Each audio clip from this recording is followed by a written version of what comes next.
Hi అండి. ఇప్పుడు black Fevicryl colour ఉంటుంది కదా, దాన్ని తీసుకుని 1 నెంబర్ బ్రష్ తీసుకున్నాను. ఇంకా చిన్న పాయింట్ది కూడా తీసుకోవచ్చు.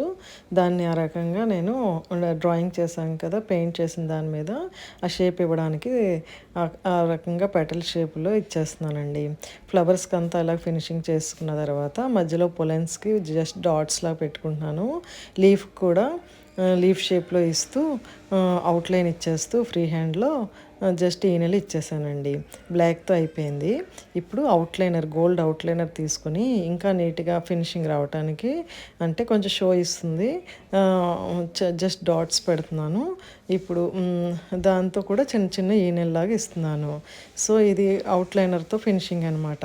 ఇప్పుడు ఫ్యాబ్రిక్ గ్లూ తీసుకుని నా దగ్గర చిన్న పర్ల్స్ లాంటివి ఉంటే దాన్ని అంటించేసాను. అంతేనండి, ఫినిషింగ్ అయిపోయింది. పళ్ళునైతే ఇలా ఇచ్చాను, మరి చూడండి.